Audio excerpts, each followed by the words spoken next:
The tabletop takeaway. Game mechanics on display. Three designers share the stage. Pick a genre and we'll play. The tabletop takeaway. Welcome back to the Tabletop Takeaway. I'm Charlie McCarran, I'm Trevor Muller-Hagel. I'm Ananda Gunaratne. and this is our third episode in our racing game series. We are going to talk about Thunder Road Vendetta. Ooh. And yeah, this game is a newer game, but it's a restoration of an old game by Restoration Games. And the old game of Thunder Road was pretty similar in terms of how it looked. You know, there's this board, a couple of boards put together of a raceway kind of in the desert post-apocalyptic scenario. Not Mad Max. Not Mad Max, Mad but Max. it really is pretty much inspired by Mad Max after that came out. And the original game from 1986, as old as me. Hey. And I was looking up the rules to it, and it was, you know, a lot of dice chucking, and you get 3 cars that you're racing, and hopefully they survive, because that's part of this game is you're going to end up with like 1 or maybe no cars left at the end. And you get to assign your 3 dice, at least in this version now there's 4 dice, and you assign 1 die to each car. That's how much you'll get to move that car. And then you have 1 die that's a little bit more utility that you can use for different effects. Like unique player powers, if Yep. you will. Yeah, there's a lot in this game that's like player abilities and special damage cards that come up. And but the key feature is all the chaos that ensues when you start shooting at other cars, and especially when you crash into other cars. And that's a part that Bumpo. yeah. Ananda was Bumpo the clown that just wanted to bump into cars because he was better at figuring bumping. Yeah, Bumpo will bump. Yeah. And it was interesting watching the video of the original game, because if I was seeing it right, when you hit a car, you do damage, but you don't start this like chaotic chain reaction of bumping around. So this is like the pure joy of this game to me comes from when you end up in a space as another car, often by accident. By being bumped. Yeah, by being bumped. You put your car on top of their car, and then you roll 2 dice, and one they're special dice. One shows if the top car is going to move, and one shows if the bottom car is going to move, and then the other die shows which direction it's going to move. Mm-hmm. And it's set up so that it's kind of like a hex grid, but with directionality. So you can tell, are you going to move forward and to the left or straight back or whatever. And then, so it's just, it's not that your car is damaged. It just moves.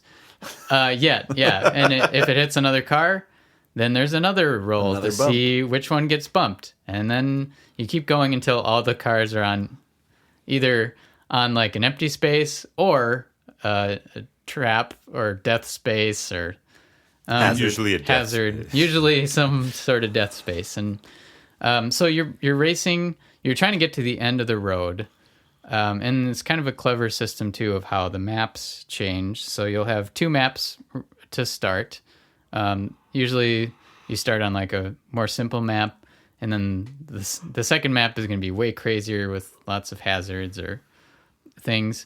And then as soon as someone gets to the end of the second map, you pull off the first map, and any cars on that map are gone. Yeah, they're too far behind. They died. And then you add another map in front of that one. And then the game end is also pretty clever. So as soon as a player is eliminated, then you put a finish line at the end. Of the last map, whatever it happens to be. Yeah, so there is player elimination, but it's only short-lived because usually either someone gets to the finish line pretty quickly or you're everyone dies, which can also happen. So yeah, it's a little bit of a combination of Heat and Robo Rally in a weird way, in terms of like you have these unique upgrades that you can get. You have all this unique things happening for your board, but then you're also racing, but only in a straight line. So it's a little bit drag racing, but with a lot more hazards. Mm-hmm. So there's no hazards in Heat, right? So that's pretty like you're planning and it's very predictable. Robo Rally, you can see all the hazards, and it's a little bit. You can plan a little bit, but then things might bump you into things. Yeah. But then this takes it all a step further, where you don't know what the hazards are until you land on it, and then you react to it. And also, people might bump you. And people might bump you into hazards. Will. Yeah.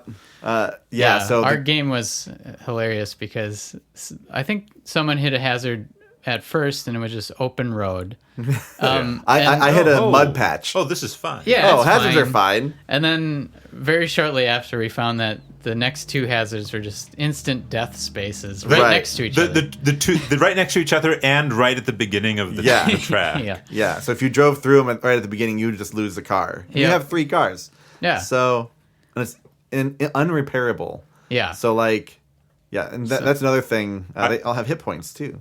Yeah. I lost my car right after my first turn of the game.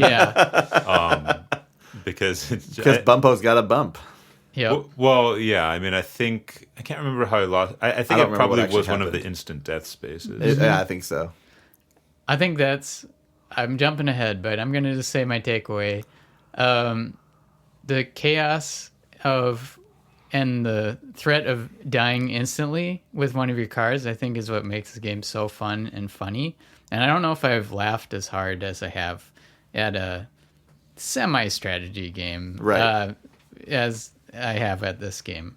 And you don't even really care that much if you die because it's sort of like a funny You have 3 cars. Yeah, you have 3 cars. And yeah, there is a little bit of like a catch-up thing. Like if you have 2 cars that are alive only, then you get to use the other cars die as like a little boost. A little speed boost. Yeah. And you can also repair cars if they're like just on the map and inoperable. Then you can still like repair them and get them back on the road and moving. Mm-hmm. Yeah. So you're not completely out unless it's destroyed, and then you still have 2 other cars. Mm-hmm. Yeah. I also agree that this is a game where it's extremely take that, but not in a way that feels bad. Yeah. Right, because all of this like bumping around is just random dice rolls. It's hilariously lethal. Yeah, and also it does a few things to further mitigate any feel bad from the take that. So one of the things is that attacking in this game is required. Yep. If you can attack, you must do so. Which is a little bit reminiscent of Cosmic Encounter. I was just going to say that, yeah. Yeah, where, you have to attack someone. Yeah. And that really tones down the feel bad from the take that, because I have to attack. I'm required. And not only do you have to attack, you also have to move. Your car is required to move its full movement value. That you assign it. Yes, including bumping into stuff if necessary. Right. So attacking is mandatory. Crashing into things is mandatory. The game forces you to, go after other players, and that makes it fine because everyone has to do it. Well, yeah, we started right out the gate because we knew the motorcycles were going to be so, advantageous because they're so fast and there's so many of them. Yeah. So we started out the gate killing the motorcycle that somehow got to the other map on the first turn. Yeah, somehow it took 4 choppers to take down one 4 motorcycle. choppers to take down a motorcycle. And the choppers are, I think, a key feature where they're kind of like the blue shell in Mario. Absolutely. If everyone gets stuck behind, which is very easy to do if you get the traffic jam, someone gets out ahead, you have to use those choppers to stop them. That sort of a catch-up mechanic. And the choppers are usually pretty easy to use because most people can use them on like a 1 or a 2. Right, right. Or any. I think mine was any. Yeah. I'm referring to with player special powers, you need a specific die number in order to activate the power.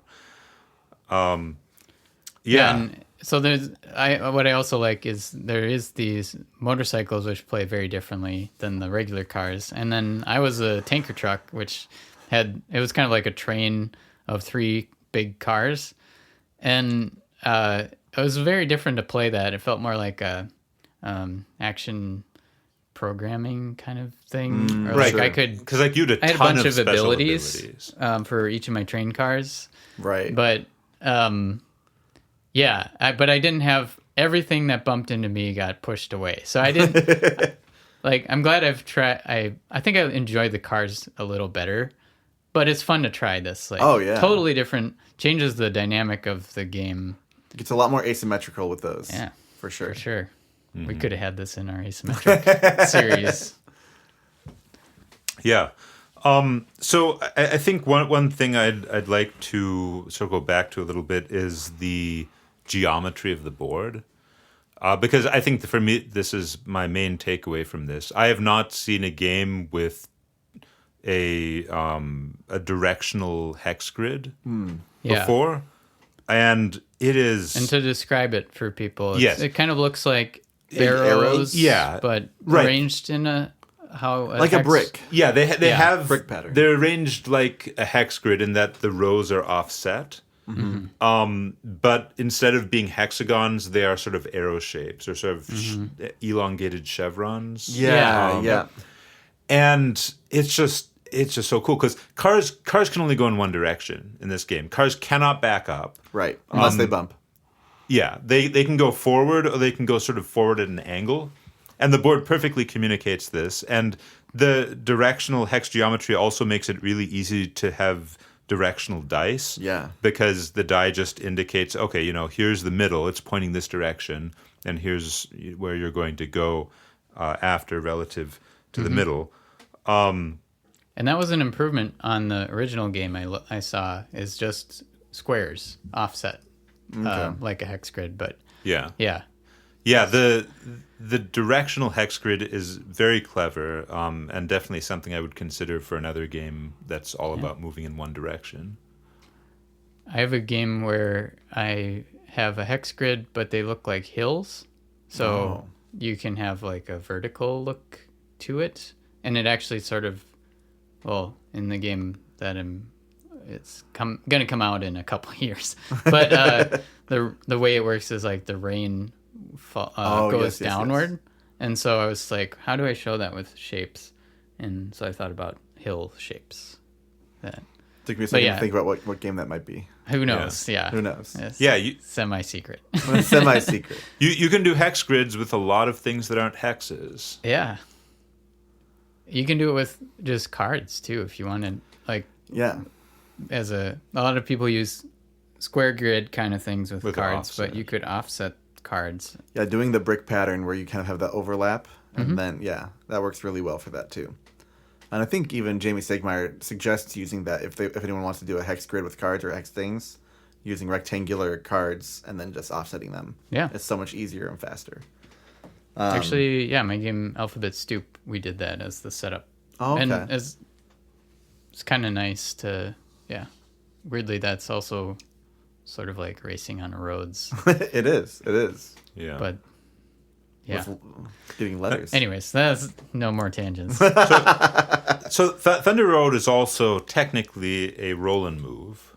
It is. Which, they get a little bit of a bad reputation, roll and moves, probably because of Monopoly mostly. And you heard me, make a snide comment about it during Heat, if you remember that episode. But I think it's all right in this case because you roll, or it's not as bad as in Monopoly, because I think really the key here is input versus output randomness. Oh, yeah. The kind of roll and move people often don't like is, okay, I want to move, I'm going to roll the dice, that's how many spaces I'm going to roll. In this game, you roll a bunch of dice, and then, okay, 3 of these dice I can assign to my cars, and different cars might want to move different amounts. Yep, it's where they are. If you're stuck in a traffic jam, you don't care that you rolled a 1, because you're just going to be bumping around anyway. Or you can assign that 1 to the helicopter. Yeah.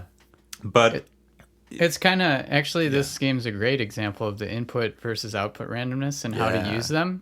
Because the input randomness for when you're moving feels right, where it's like, no, I want to be able to figure out where I'm moving. I have control over that when I'm driving a car. But then the output randomness of I crash into something, then roll the dice and see what happens. Yeah. And always with output randomness, there's always more potential for laughter and funniness. Oh yeah, yeah. And so like combat games or whatever.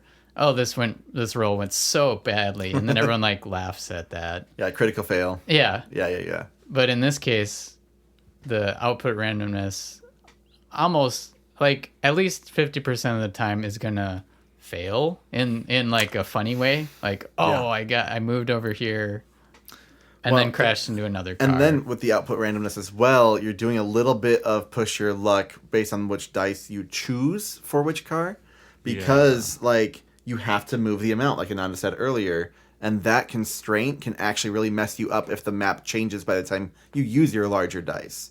And so you're really like banking, like if you have a 6, like, oh man, I don't have any cars that can move 6 right now, so I'm going to hold on to that. But if I don't have anything to use it for, shoot. Yeah. That's a really good point, though. If you have output randomness, make it funny, and then and then it's a positive, not a negative. Yeah. Funny 'Cause or awesome. It wasn't my fault. I just rolled the dice badly. Right. Then you don't feel like, oh, I It wasn't a planned strategic this. error. Yeah. Planned this really poorly. Yeah, I'm just thinking of how that applies to Galaxy Trucker as well. Because usually when things fall apart hilariously, it's because you rolled Something weird. You rolled the meteor 7 hitting just the that- right spot. Yeah, hits the one small connection between the two halves of my ship, and then the ship blows apart, and you have to decide which I mean, that piece to use. seems like a pretty good takeaway. I've already done mine. But Trevor, want a free takeaway? 2 for the price of 1. Yeah. No, actually, I do really like that as a concept. My personal takeaway is actually kind of around that concept too, where you need to kind of pinpoint what you're aiming for this game. So if you're working on a racing game, how serious versus how funny and chaotic do you want it to be? And that will kind of guide you into how much randomness there should be and what style of randomness too. So I think this is actually a great addition to that takeaway, where like if you want it to be really chaotic, really, really chaotic, then having both, like, it does have output randomness too, right? Because when you attack, you decide to attack and then you roll the dice. But you have to attack. So if you hit, then it's like, okay, great. I hit the person. I didn't know I was going to hit. I didn't know I had to hit him. But I hit him. Great. Yeah. I should also mention when you get hit by a gun, it is also often hilarious because there are damage tiles that you draw. Oh, yeah. And I think the funniest one is the ramp one, which is, that's what killed me the first turn. Oh, That's right. The That's launch. right. Yes, I got launch, launched off the back of the board. Yeah, And we decided that. So bad. Yeah. But, this is just making me think, actually, in combat games in general, and obviously this game is doing this, but in combat games in general, there are many games that resolve combat by rolling dice. Yes. And then based on the die roll, you damage stuff or kill stuff. Very common. But, like, based on this principle, right, output randomness should be funny. I wonder if there's a way that you could make a combat game where that's sort of more the case, rather than just numbers change. Yeah. Like, Well, it's sort of reminding me of when we were talking about tactical combat games and how I think we came to the conclusion that it's maybe more fun and tense if characters on the board just die rather than slowly having chip one away hit at their point, health. like or- chess. Yes. Like chess, yeah. I at least that's my personal taste. And our video game series also. It's kind of tying in like this idea that you just die, game over. Like you tried. Reset, easy reset. Yeah. But I think in general you want something tangible to change, rather than just these numbers change a little bit. And moving stuff around is pretty cool. Like Galaxy Trucker, half your ship falling off. That is really good. But you're still trucking. You're still trucking. Maybe it's like you want there to be either you die or you get a new fun challenge to try to figure out. Right. It Whereas, changes the landscape. Yeah. Yeah. Whereas health ticking down doesn't change how you strategize usually. But like That's a good, yeah. Only once you get to a certain threshold does it change your strategy, and that's not really exciting. yeah, Yeah. yeah. So I guess as a very vague game idea, I'm wondering, could you make a war game based on this where where the outcomes of randomly based combat are going to be really fun and interesting as opposed to just stuff. And fascinatingly unpredictable. Yeah, I mean, That's interesting. yeah, as opposed to just, okay, a couple of your units die. Is there, like changes to the board? But I'm going to have to think about this. Yeah. Well, I think one thing that makes Thunder Road work so well, and it was interesting after we talked about it, and I think one of my friends said like, "Oh, I don't think of this as a racing game. This is like this isn't a a combat racing game. Yeah. But there's this cool. It is a comedy combat game. He called it a comedy game. A comedy game. Oh, yeah, it is. But there's two ways to win, which is always great in a game. Like eliminate your opponents or make it to the end. And we're all like pushed in this direction. Right. Whereas like maybe that's why tactical combat games aren't fun to me unless there's a secondary feature. Sure. Maybe like so yeah, I just like that forward momentum aspect. Like everyone's trying to do this thing, but we're kind of also just Hitting each other hitting on the each way. other and oops, Oops. you died. I tried to hit you and I died. Yeah. That was my own fault. Yeah. Yeah, it's almost like we're not totally just against each other. We're trying to make our own plan, but And we're also not necessarily trying to eliminate an opponent too early so that we can make sure we can get to the end as well. Because there was a point where, most of my cars were behind the map line, and that motorcycle was inching his way closer to the finish line or the drop off. So if he crossed the drop off before I got my cars off that map, I was gonna have one car left. I'm like, well, yep. yeah. Versus Charlie, who had like the front of his truck on the map. Yeah, so if it just did fall barely. off, he would be fine. I'm somehow like on the cliff. Yeah. Yep. Yeah, and maybe the other, like, I'm just enjoying this idea that we're not directly just trying to kill each other. Sure. We are, but I don't know. Yeah, it seems... I was never trying to kill anyone specifically, though. Right. I was trying to kill people evenly. Yeah. If I was doing anything. I wasn't, like, trying to eliminate one opponent, which is often what you want to do in those games, where you team up on one person and that person dies, and you team up on another person and that person dies. Yeah. Like, this actually, because of how it ends, prevents that kind of thought, which keeps it chaotic and funny and weird. Mm-hmm. So I really like that, actually. Yeah. Yeah. Good call. Saw you writing something down over there, Ananda. I just had a thought for... So my game Junkernauts is, of course, a game where combat is determined based on die rolls. And it does actually have a couple funny things, like if you score a critical hit, your robot catches on fire, and you have to put a fire piece on it. But I'm just thinking if there's ways I can make the outcome of combat even more comical. Yeah. Funny. Or Yeah. like, for example, parts falling onto the floor where they can be picked up or something. Oh, sure. Mm-hmm. Yeah. I was actually thinking about Junkernauts when I was saying like two ways to win, because I do like that you added that feature where you either eliminate your opponent or you get a certain amount of points. Well, now the objective is just get a certain number of points. But eliminating, eliminating gets you helps. points. Yeah. Sure. Yeah. And helps you keep control of the board.